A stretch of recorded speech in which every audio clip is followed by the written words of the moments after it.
야곱이 길을 떠나 동방 사람의 땅에 이르러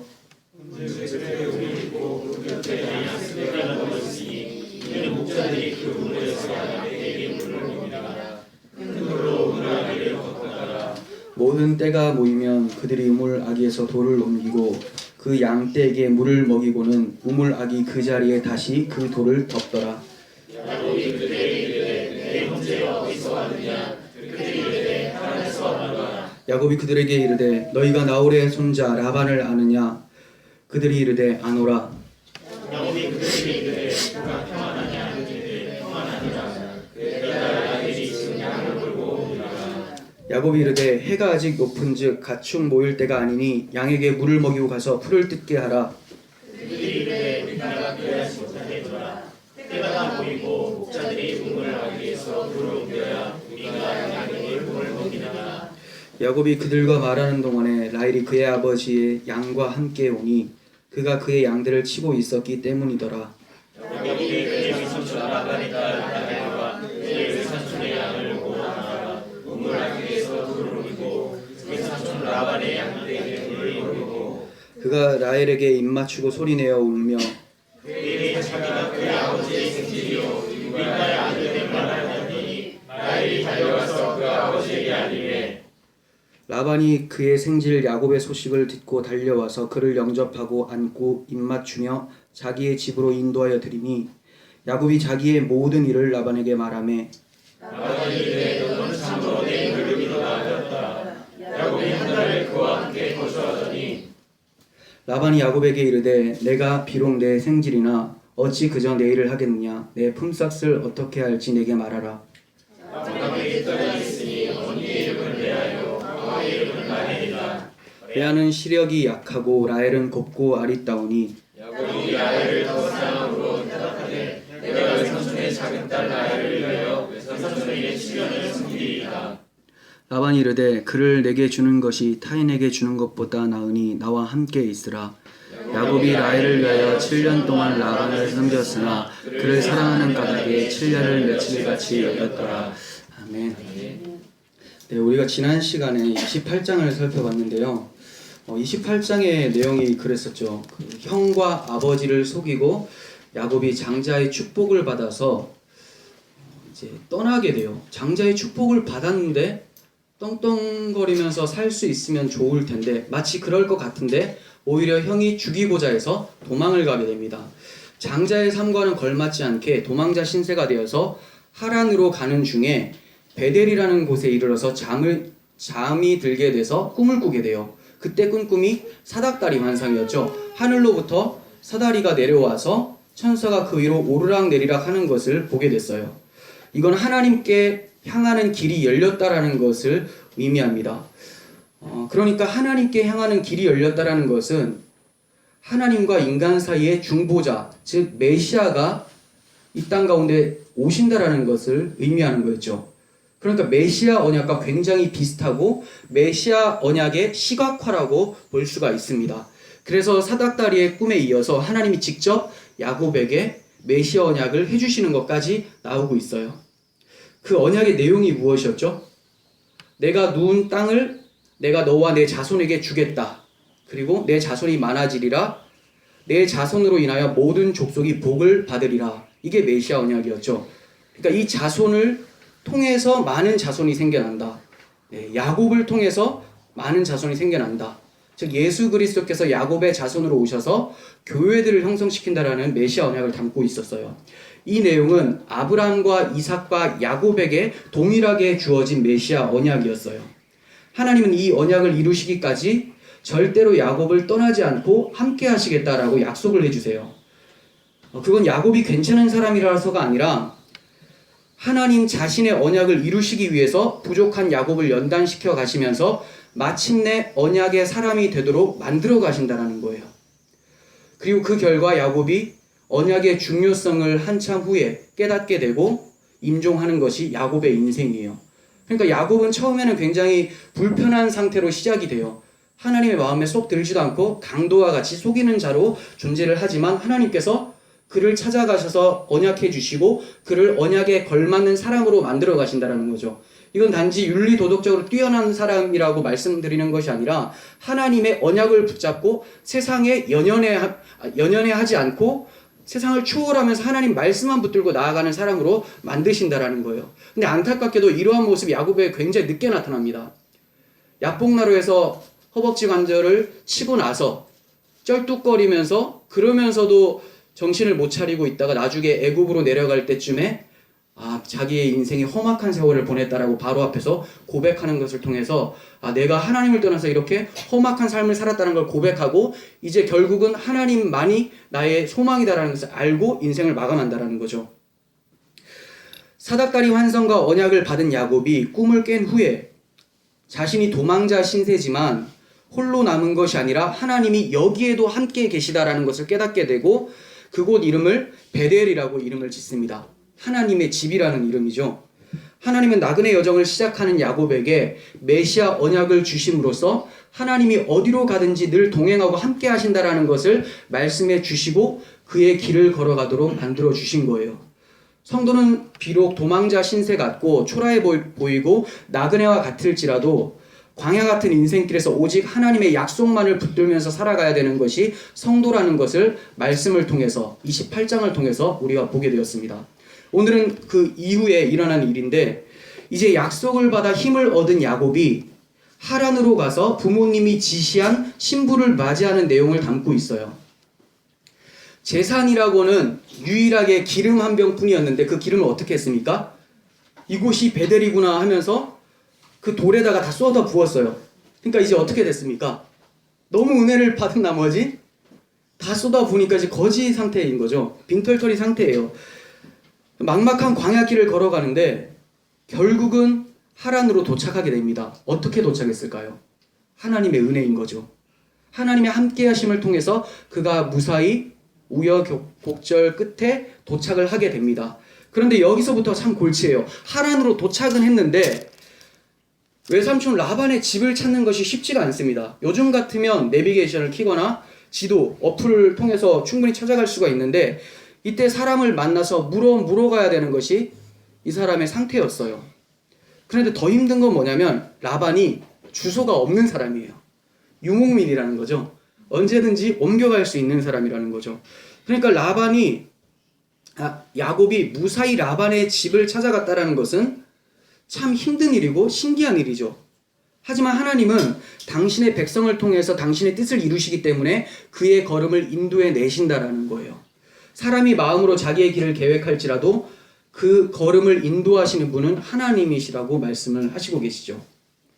야곱은 이제 라반의 집 근처 우물가까지 찾아왔습니다. 그리고 우물가에는 사람들이 당연히 많겠죠. 마치 빨래터에 사람들이 많은 것처럼 사람들이 옹기종기 모여 있습니다.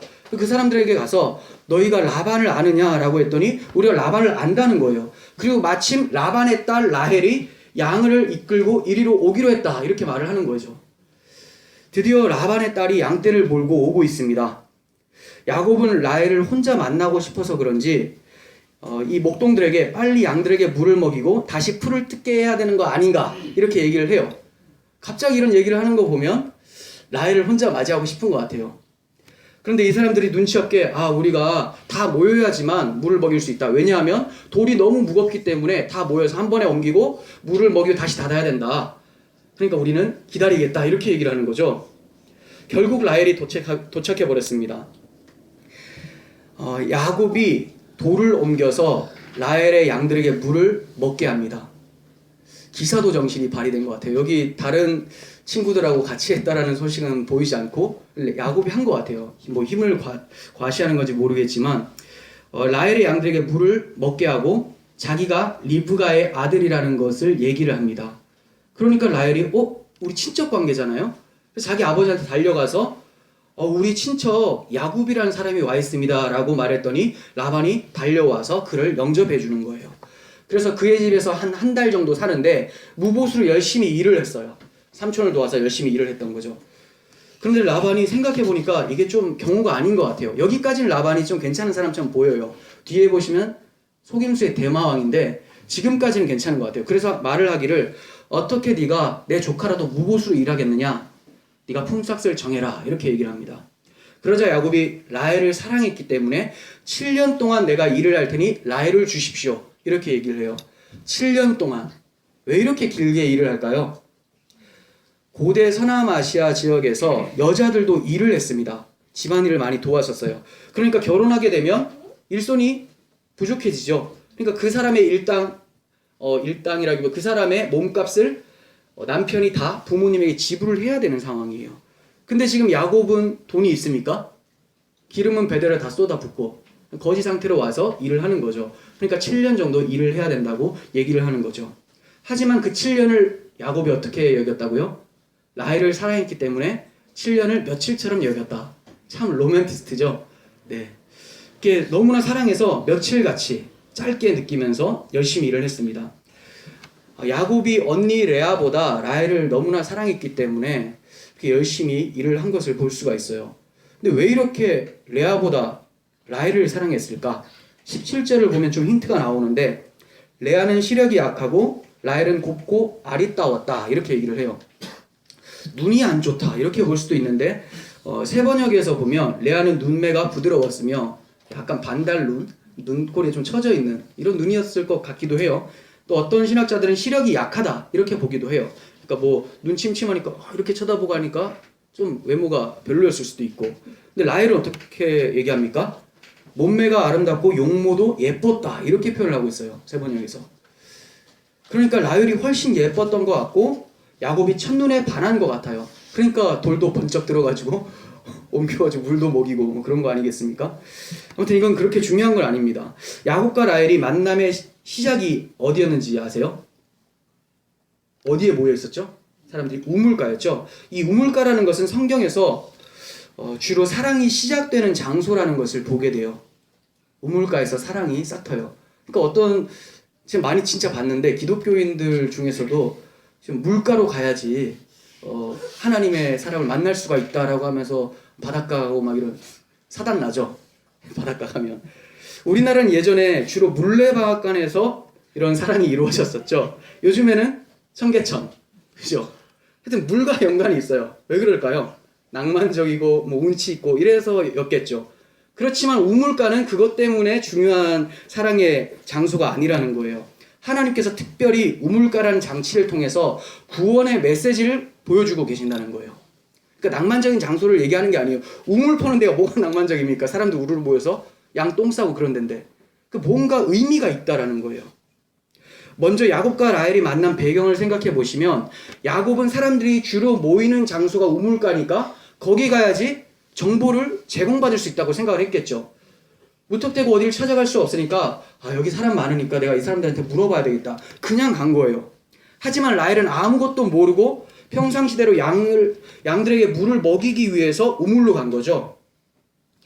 불신자들은 이게 우연의 일치다. 와, 신기하다. 이 정도로 보지만 성도들은 어떻게 봅니까? 하나님의 인도하심이다. 이렇게 고백을 하죠. 모든 우연은 하나님에게 있어서 필연임을 아는 것이 믿음의 눈을 가진 자들의 사고라는 거예요. 이렇게 하나님이 인도하신 만남 속에서 하나님의 구원이 나타나기 시작해요. 이러한 과정 속에서 구원이 어떻게 펼쳐지는지를 말씀하고 계신다는 거예요. 하나님의 언약을 받은 사람은 야곱입니다. 야곱이 하나님의 언약을 받았어요. 그런데 이 야곱에게 속해지는 사람이라면 그도 하나님의 언약 가운데 속해지는 사람이 돼버린다는 거예요. 마치 모압 여인 룻이 자기 시어머니 나오미를 따라가겠다고 하죠. 어머니의 하나님이 나의 하나님이 되고 그렇게 얘기해요. 어머니의 백성이 나의 백성이 될 것입니다. 그를 따라갔더니 누구를 만나게 됩니까? 언약의 자손인 보아스를 만나게 돼요. 다윗의 증조 할아버지. 그리고 나서 그 계열에서 예수 그리스도께서 나시죠. 즉 언약의 자손 가운데 룻이 편입되게 된다는 거예요. 결혼하게 돼버리면. 라헬은 양에게 물을 먹이기 위해서 간 거지만 그곳에서 하나님의 사람을 만나서 언약의 사람을 만나서 하나님의 언약 속으로 들어가게 되는 것이 오늘 본문의 내용이에요. 이러한 모습이 성경에 여러 번 등장을 합니다. 좀 살펴보겠습니다. 먼저 이삭의 아내 리브가를 만날 때의 경우예요. 창세기 24장 27절 이르되 나의 주인 아브라함의 하나님 여호와를 찬송하나이다. 나의 주인에게 주의 사랑과 성실을 그치지 아니하셨사오며 여호와께서 길에서 나를 인도하사 내 주인의 동생 집에 이르게 하셨나이다 하니라. 자, 누구의 고백 같습니까? 아브라함에게 늙은 종이 있었어요. 이 늙은 종이 하나님께 감사 기도하는 내용이에요. 아브라함의 아들 이삭의 아내를 얻기 위해서 이곳까지 와서 감사 기도를 하면서 하나님께서 순조롭게 만나게 해주셨다, 이렇게 고백을 하는 거죠. 아브라함의 종이긴 하지만 아브라함의 대리인으로 왔기 때문에 그가 언약의 사람의 역할을 하고 있는 거죠. 그러니까 여기서도 언약을 받은 자가 우물가에 먼저 와서 기다리고 있어요. 그런데 리브가는 그냥 찾아오는 거예요. 평상시대로 전혀 모르는 상태에서 물 깃기 위해서 찾아오는 거죠. 아브라함의 종이 하나님께 기도하기를, 제가 물을 좀 달라고 하면 저에게 물을 주고 제 낙타에게도 물을 먹이고, 그렇게 하면 그 처녀가 하나님이 주신 처녀라고 생각하겠습니다, 이렇게 기도를 했어요. 리브가는 전혀 모르는 상황에서 그렇게 행하고 있는 거예요. 리브가는 평상시 물 깃는 일을 하는 중에 하나님의 언약을 수행하고 있는 언약의 사람을 만남으로써 운명이 완전히 바뀌어버리게 되고 있는 거죠. 다음은 모세의 아내 십보라 이야기를 좀 해보겠습니다. 출애굽기 2장 15절부터입니다.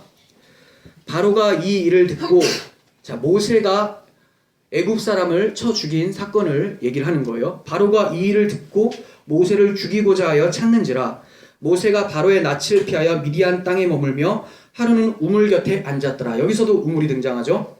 미디안 제사장에게 7딸이 있었더니 그들이 와서 물을 길어 구유에 채우고 그들의 아버지의 양떼에 먹이려 하는데 목자들이 와서 그들을 쫓는지라. 모세가 일어나 그들을 도와 그 양떼에게 먹이느니라. 그들이 그들의 아버지 르우엘에게 이를 때 아버지가 이르되 너희가 오늘 어떻게 이렇게 빨리 돌아왔느냐. 그들이 이르되 한 애굽 사람이 우리를 목자들의 손에서 건져내고 우리를 위하여 물을 길어 양떼에게 먹였습니다. 아버지가 딸들에게 그 사람이 어디 있느냐? 너희가 어찌하여 사람을 버려두고 왔느냐? 그를 청하여 음식을 대접하라 하였더라. 모세가 그와 동거하기를 기뻐하매 그가 그의 딸 십보라를 모세에게 주었더니 그가 아들을 낳음에 모세가 그의 이름을 게르솜이라 하여 이르되 내가 타국에서 나그네가 되었음이라 하였더라. 네, 모세도 야곱과 비슷한 모습을 하고 있죠. 어떤 신세요? 도망자 신세, 나그네 신세라는 거예요. 그런데 우물가에 앉아 있다가 미디안 제사장의 딸들을 만나게 돼요. 다른 목자들이 우물물에서 쫓아내려는 것을 막아주고 물을 먹여주죠. 야곱이 라헬의 양떼에게 물을 먹인 것처럼 이 모세도 이렇게 하고 있습니다. 그런데 이러한 사건들의 공통점이 뭡니까? 나그네와 같이, 도망자와 같은 신랑이 먼저 우물에서 기다리고 있다는 거예요. 그리고 여자들의 공통점은 아무것도 모르는 상태에서 평상시 하던 대로 그냥 살았는데 거기서 자기의 남자를 만나게 되는 거죠. 보통 남자가 아니에요. 겉으로 보면 거지 같은 남자죠. 그래서 보통 남자는 아니죠. 그런데 다른 사람이 아무것도 가지지 못한 걸 가지고 있는 사람이에요. 무엇을 가지고 있는 사람입니까? 하나님의 언약이죠. 언약을 가진 자 딱 만나면 얼마나 기쁘겠습니까? 진짜 기쁩니까? 아무것도 안 가졌는데 언약만 있어요. 믿음만 좋아요. 솔직히 여러분들 싫어하잖아요. 그런 남자는 만나기 싫고 이미 대부분 만나버려서 어쩔 수 없겠지만, 아무튼 아무것도 없지만 가장 중요한 언약을 가지고 있는 사람을 만나게 돼요. 자기도 모르는 사이에.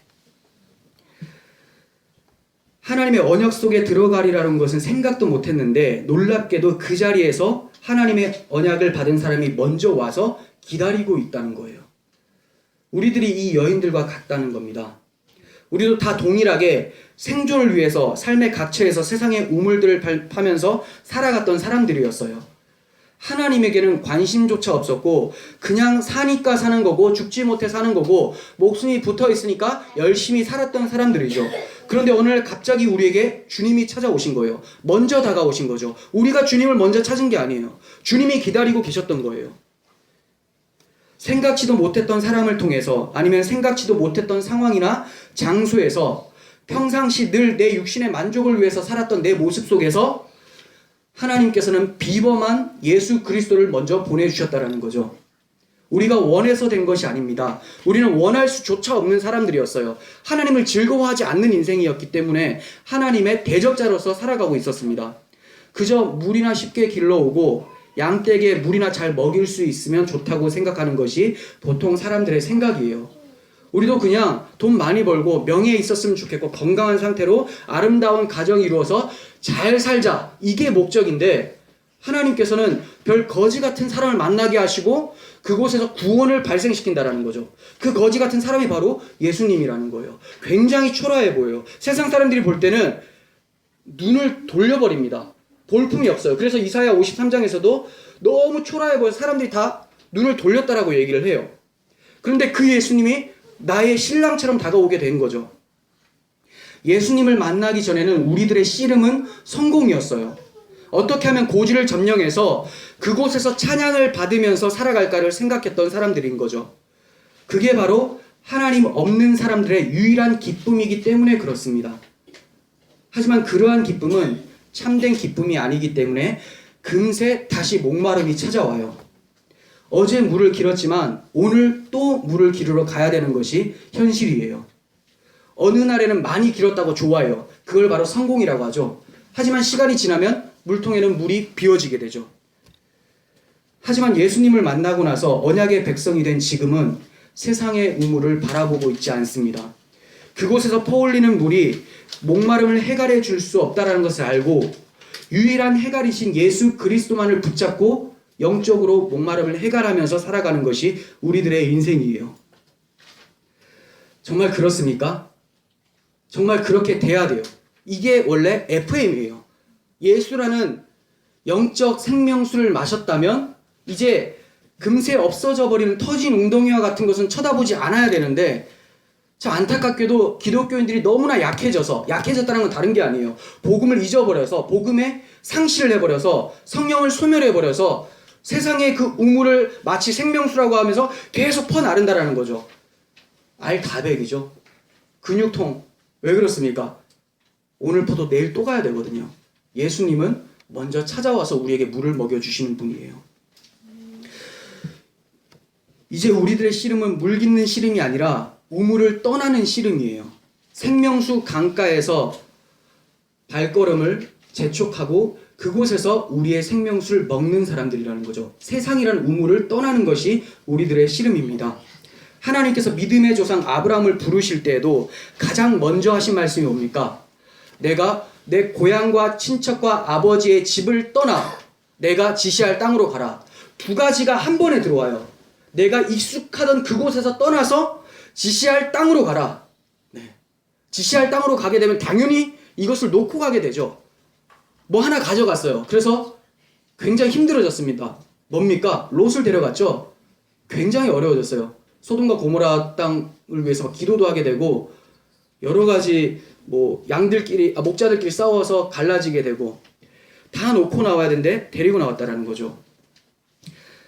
하나님께서는 그 길이 비록 익숙한 것으로부터 떠나는 아픔이 있고 미래에 대한 두려움이 있을지라도 언약과 함께 걸어가는 길이 생명 길이기 때문에 우리를 인도해 가시는 거예요. 그러므로 언약을 받은 사람들은 다른 삶을 살게 됩니다. 다른 삶. 이전과는 다른 삶, 믿지 않는 자들과는 다른 삶. 그래서 믿지 않는 사람들하고는 얘기가 잘 되지가 않습니다. 왜냐하면 사고가 다르니까, 세계관이 다르니까. 그럼에도 불구하고 너무 재밌고 너무 유익하고 그렇다면 내가 믿지 않는 사람이기 때문에 그렇죠.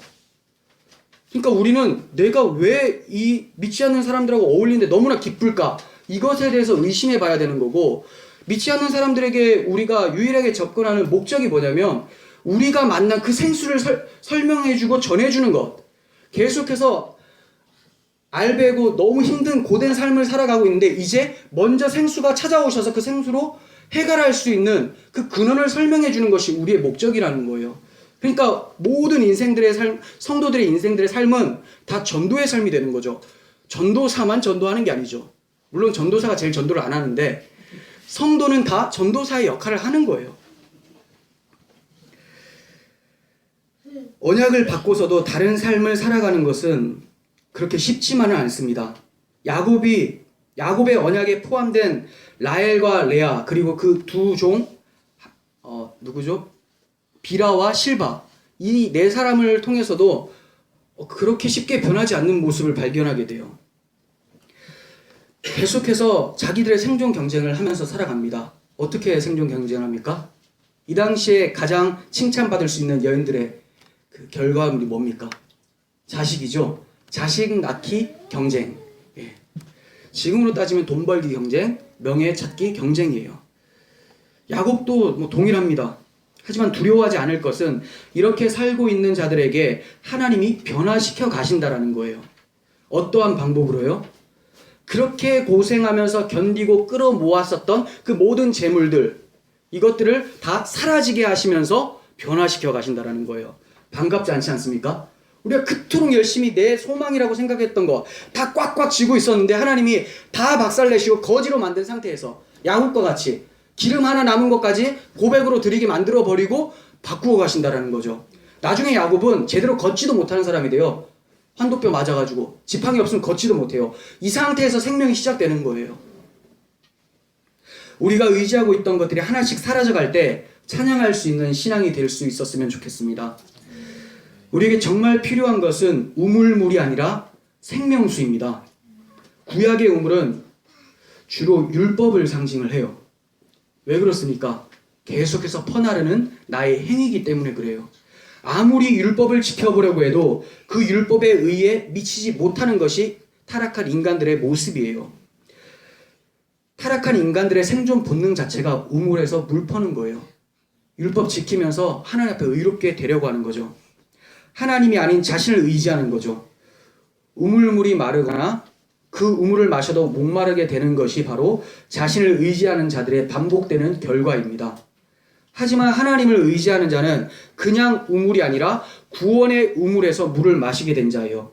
영원히 샘솟고 다시는 목마르지 않는 샘물이 주어지게 된 거죠.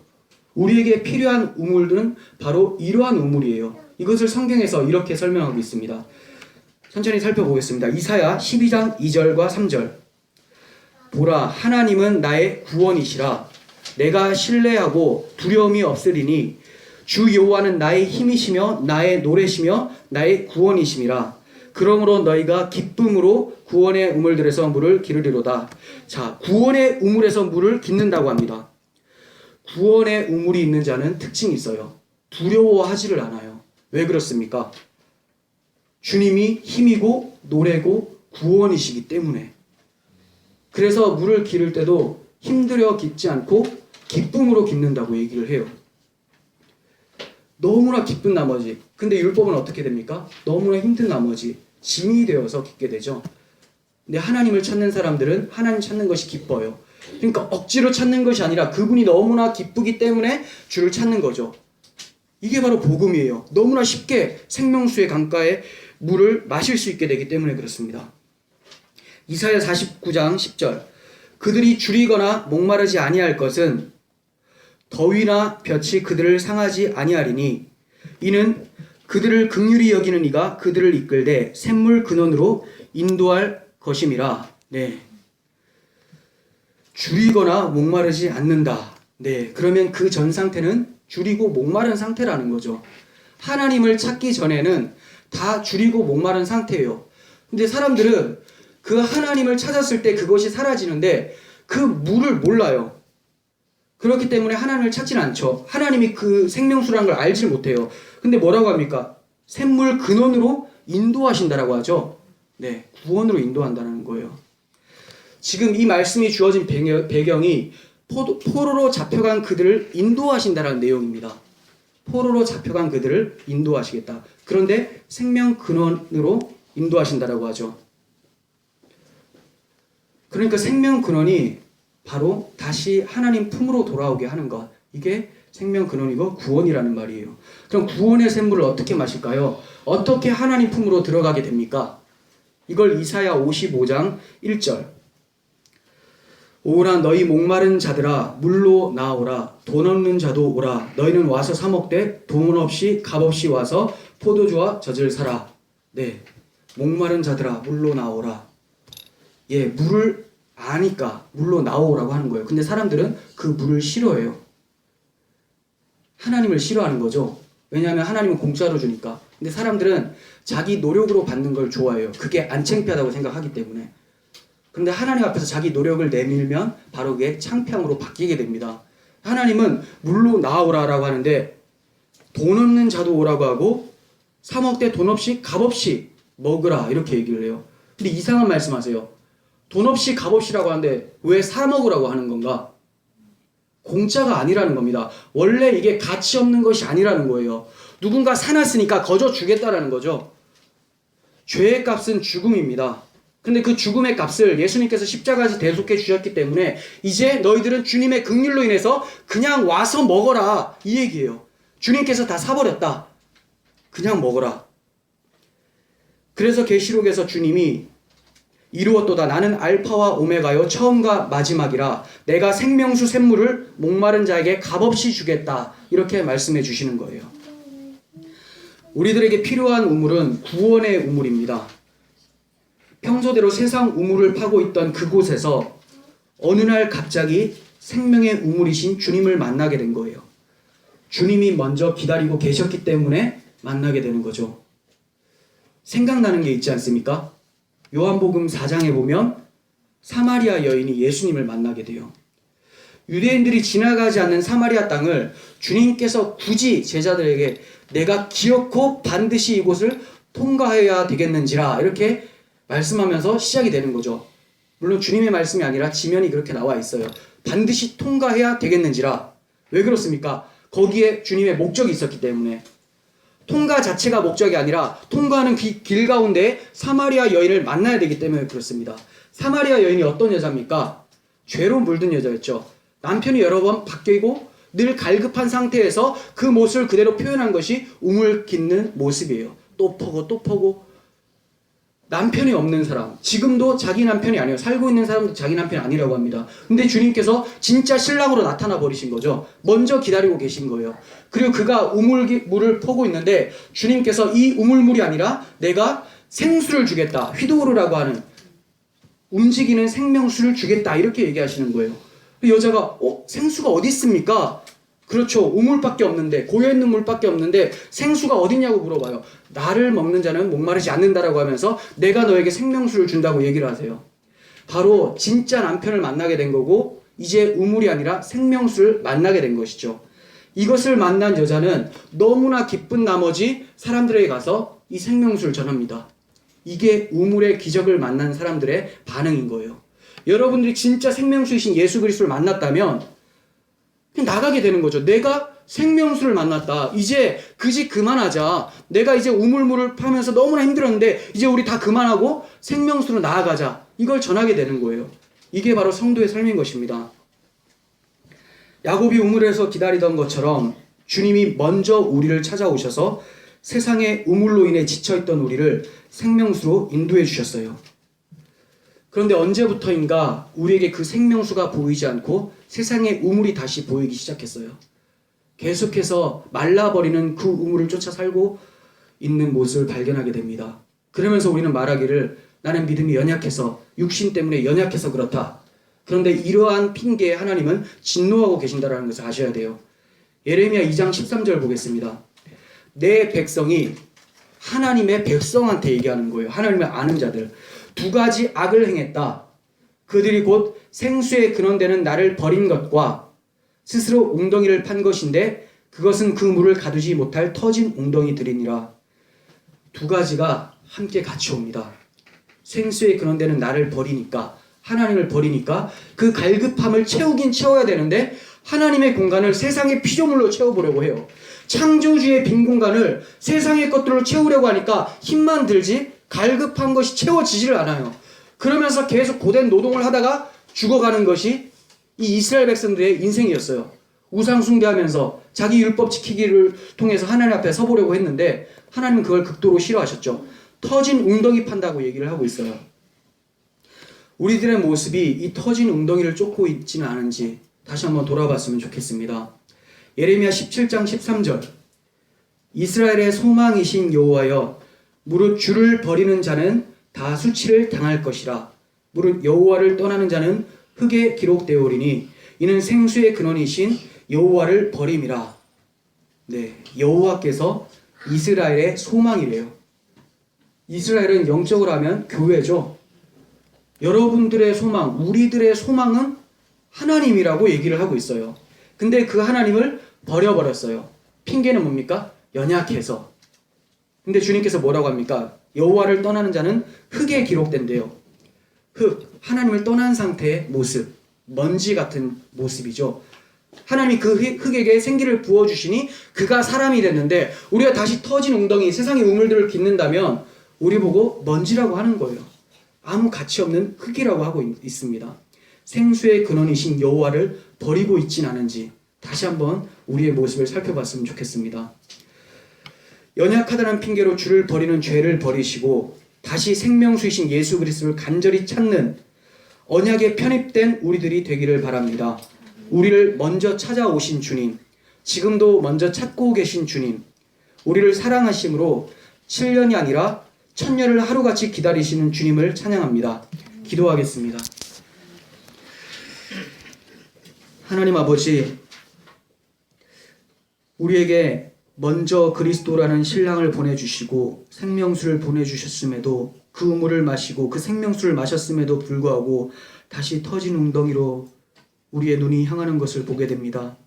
내가 먼저 예수를 찾은 것도 아니고 내가 그 진리를 알아서 주님을 만난 것도 아닌데 주님의 전적인 은혜로 먼저 찾아와 주심으로 인해서 생명의 구원을 얻었는데 우리가 그 구원을 너무나 등한시 여기고 가볍게 여긴 건 아닌지 다시 한번 회개합니다. 주님, 우리 10년 가운데 다른 우물 찾지 않고 주님께서 허락하신 구원의 우물, 생명수 샘물을 얻어가며 날마다 주 앞으로 나아갈 수 있는 우리가 되게 하여 주시옵소서. 주님께서 7년을 하루같이 기다린 야곱의 모습보다 더 훌륭히 1000년을 하루같이 기다리시면서 우리를 사랑하신다고 말씀하셨습니다. 그 사랑 앞에서 우리 또한 우리 주님을 기다리는 것이 1000년을 하루같이 기다릴 수 있는 믿음의 사람 되게 하여 주시옵소서. 예수님의 이름으로 기도합니다. 아멘.